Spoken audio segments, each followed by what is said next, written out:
everyone. I'm Carmen Bruno. I'm a PhD in design, and currently I'm a research fellow here at the design department in POLIMI.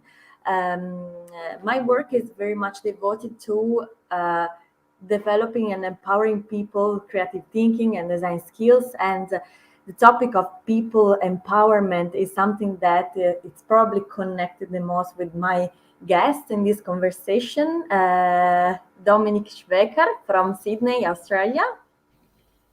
Hey, how are you, Carmen? Ciao, Dom. Hi, Dom. Ciao. How are you? Really good. Really excited to be here. Thanks for having me. Thank you. Thank you for participating in this 24-hour marathon. Just to let you know, we are just arrived at 16 hours of live streaming. Wow, so, it's a pretty cool initiative. Yeah. And let me introduce you a little bit yourself. Dominique, you are a strategic and social designer at the Design Innovation Research Center in the University of Technology, Sydney. Yep. And you are really working a lot with people, group of people, to help them and think deeper about the complex problem they might face in now and in future.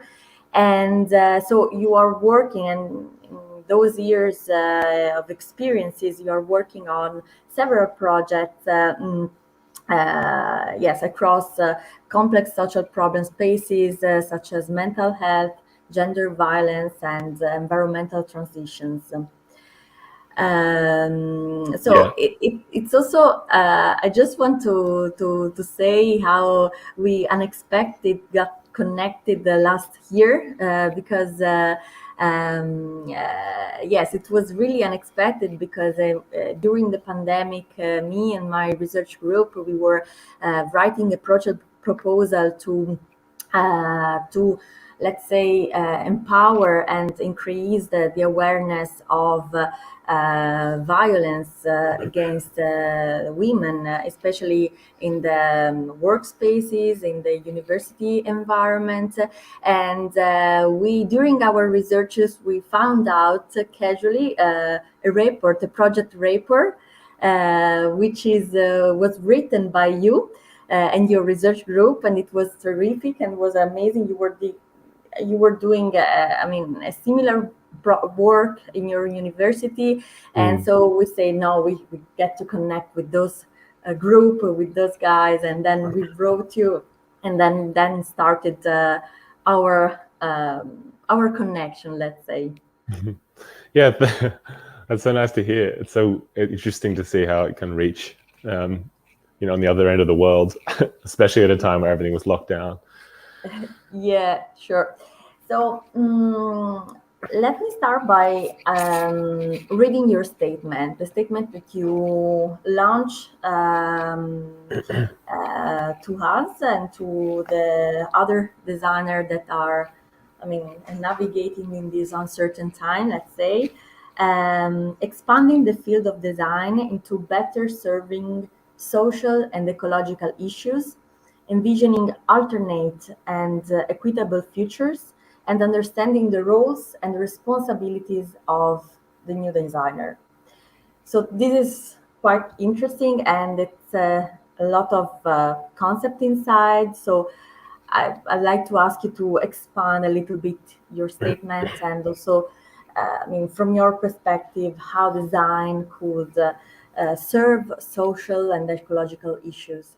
Yeah, well, I guess in the kind of work that we do across things like mental health and violence and justice and sort of environmental transitions, we're just kind of increasingly seeing how designers are expanding and moving beyond just serving organizational and service and those kinds of problems. And there's an increasing need for us to be stepping into the more socio-cultural kind of areas, into communities, and really challenging and thinking about the way we do things in those sort of spaces, and doing that, and also doing those things differently. And so there's a whole lot of, I guess, ethical concerns that happen when the designer steps into, the public space, the social space, ethics around what is right and how much can the designer, or should the designer be changing the fabric of, culture. And especially working with vulnerable communities, and starting from those sorts of sort of perspectives and experiences, it's important to be always doing that, rather than just potentially designing from the mainstream, which is a lot what I guess traditionally designers have done, and really conscious of those sorts of things, as well as things around self-care for the designer. Because these are tricky and potentially traumatic problem areas, and it's always important to be checking in with each other, with your team and with yourself. And often some of these issues might creep up on you in how they can affect you. So I think these ethical considerations. I mean, we're lucky because we're in a research center in a university, so we're kind of bound by these ethical practices, which sometimes can be kind of cumbersome, but actually are really good for both you and the communities you're working with. But I've seen, and I often sort of feel that a lot of sort of studios don't necessarily go the full way in considering all these ethical implications. There's nothing that really binds these people or these studios to act in a completely ethical way, and I think it's something that and there's no fault of theirs, as there's not been a traditional history of that. But I think it's something in an emerging area that really needs to be looked at, design ethics. Yeah, I think it's totally new, very also wide area, which can be defined in many ways, and it's extremely important at the moment. So I want to ask you how, for example, what from your perspective, of course, what is the role and responsibilities of designers towards ethics, and also enable and empower people to increase awareness about ethical issues? Yeah, definitely. There is, alongside all those movements, is the changing role of the designer. I think, the traditional lone hero designer is kind of dead and gone, and I kind of see the increasing role of the designer or designers to be more of a translator or a mediator between different voices, and especially the power dynamics in some of those voices at a table. It's bringing in as many and including as many, diverse and underrepresented voices into these conversations early on, and continuously in a kind of truly authentic co-design and co-production process. Often these people are brought in for one-stop shop, set and forget kind of moments in the process, and it's confusing. It's often badly done.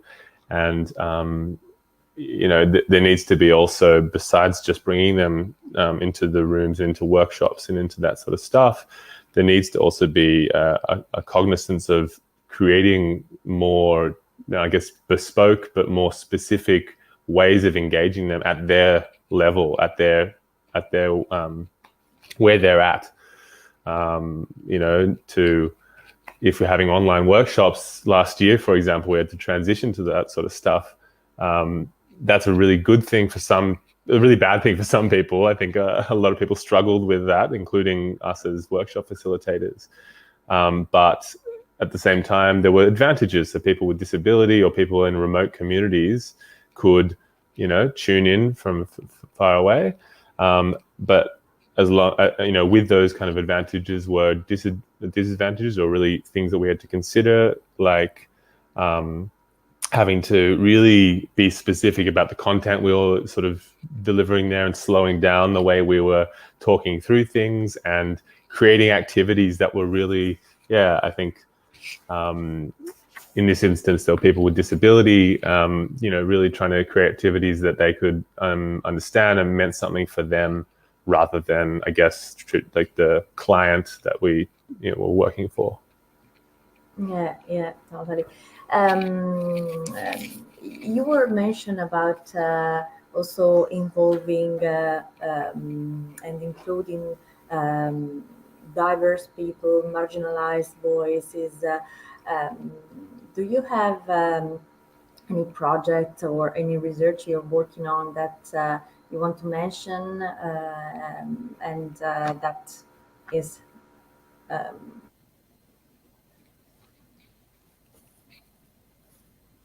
I mean, I think. voices? Yeah. Yeah, I mean, we try to do it in all our projects, really, and starting from who are we not, what voices are not at the table, or not in the room, or not included, or could be overlooked in this process. We're looking at a project now in domestic violence and trying to, yes, start by looking at the voices that aren't heard there.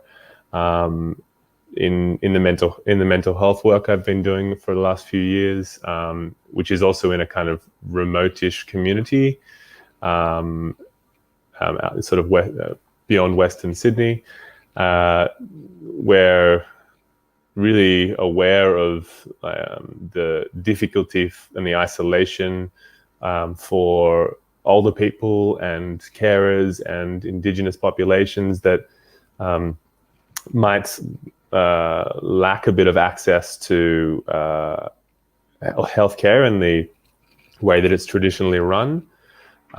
So, starting from those kind of considerations and understanding their needs and what they would expect from, say, healthcare, is really important. We're about to start a project on sort of telehealth for the health in that region, virtual care. And we're really good to be working with some partners that really understand that we can't just, implement a bunch of video conferencing, but we actually have to, really understand the needs of the diverse populations in that region, and understand what they would want or expect out of a virtual care platform, and sort of starting there before, and understanding those journeys and experiences before we decide what it might be as a solution.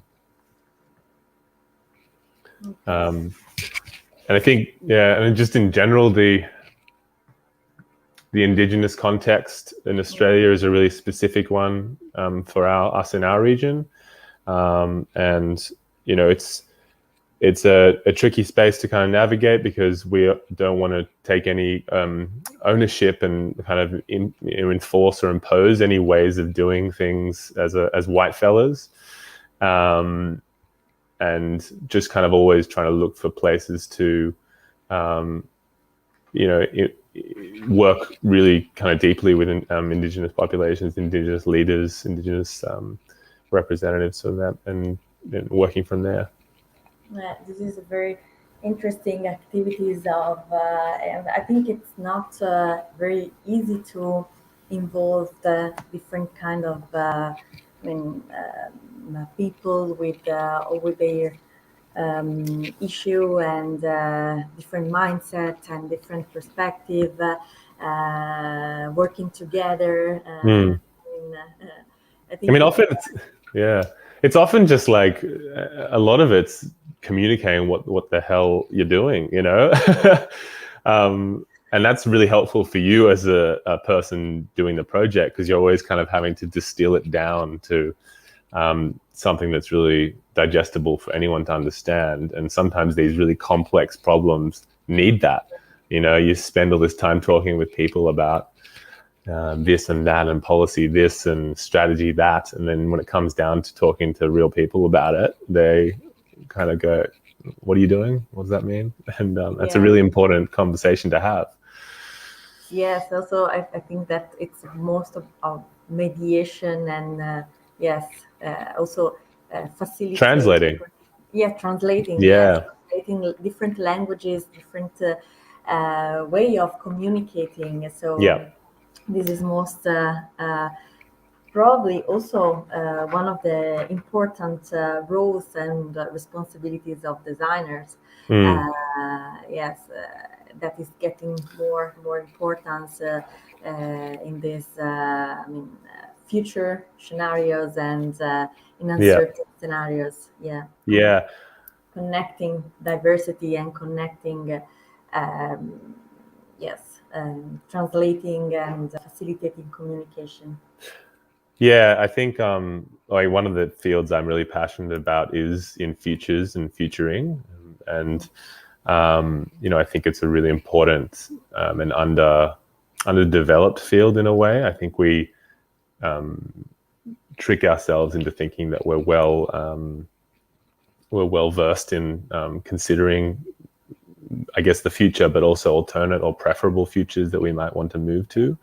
So there's a real power in using design to, and especially with people, like collaboratively charting out and mapping design futures, and especially inclusive and diverse kind of plural futures, rather than this kind of Elon Musky technocratic future where everything's polished and shiny and we're just leaving Earth because we just created a whole bunch of problems and it's easy just to jet off and ruin another planet. So there's so many other and better and more interesting ways that we could imagine the future and imagine so many different experiences within that. Yeah, I totally agree with that. I mean, yeah. And also, what I was thinking is that you were mentioned that most of your projects are based on creating awareness and making people reflecting on important concepts and issues. So probably also the creation of awareness is another important role of a designer. Awareness about diversity, awareness about also social problems and environmental problems. I also like your when I was reading your work and your bios, you also talk about Earth-centric solutions. Yes. Yeah. That's a super important area that needs to be considered, I guess, just straight away. I think human-centered design is really important and has been a really important kind of field that's happened in the last 20 years or whatever. But we're obviously seeing, as we center too much on humans, that we're forgetting the rest of the interconnected relationships that we are actually intertwined with in the environment, and kind of being able to bring in those perspectives, the non-living perspectives, almost as stakeholders in design problems, in design sort of areas, is really important and interesting. It's been done a few times in interesting ways. In New Zealand, you may have heard, everyone's probably heard about the river there, that they sort of counted as a stakeholder in their sort of decision-making process. And we're actually doing a project right now, which is really the way the group that we're working with in a workshop is talking about this stuff is really interesting. It's about the circular economy and how New South Wales might be able to, implement a circular economy here, with citizens being quite, important and integral in those decisions. And the group last week was so good in talking about, we have to actually be caring for country. We have to be starting from thinking about our place in the environment, in into the relationships that exist all around us, with people, with place, with the materials that we are using, and sort of shifting that mindset of humans being above others and other things, and kind of having dominion over the earth, to more of that, humans intertwined, sort of more equal balance with nature. Just having those conversations with people was really amazing, and to see people taking that up. Yes, it's amazing because I also had the experience to run different co-design session, and you can learn a lot of things from people. So a lot of different perspective is a kind of richness, Yeah. yeah, of this kind of methodologies. So, yes, I was wondering, you spoke about a lot of concept, so awareness, improving awareness, and ethics, and you connected mostly with your, let's say, design practice of co-designing with people and with diversity. I was wondering also if you have some teaching experience for young designers, and Mm. if you have experience in the educational fields that in I mean, teaching this kind of concept, and how teaching them how to then bring this awareness and this concept in their Mm. professional future work, which is, I Yeah. think, Um, something. yeah, I love teaching. I think it's one of my favorite things of my job when I get to do it. Partly because, again, it's that trying to explain and translate things to students who might not have had much experience in the real world, and the real world being, of design problems and stuff. But we try to bring real briefs from clients to students in both undergraduate and hopefully in honors next year. We kind of bring a real brief to them and get them to sort of open up that problem space and to really explore it for themselves, to reframe the problem and find sort of a niche to explore. We just finished a really great sort of subject with students in the visual communications undergraduate, and it was about redesigning and co-designing wayfinding and signage for the mental health center that we're working at. And what started as like a little sort of project on wayfinding and signage, they blew out of the water and expanded it into how they can change things in the community, and how they can normalize and destigmatize mental health there, how they can create kind of tools for engagement between staff and patients in the center, how they can obviously design the interiors and the built environment with graphic and visual kind of work. Really amazing to see the fresh kind of perspectives that students bring into this space. And I think for them, in their reflections, it was a lot about, I've never understood the importance of co-designing with people, and understanding how important it is to be working with people, so your design and solutions are much more robust and fit for purpose, and you're not just stuck in your own world of designing.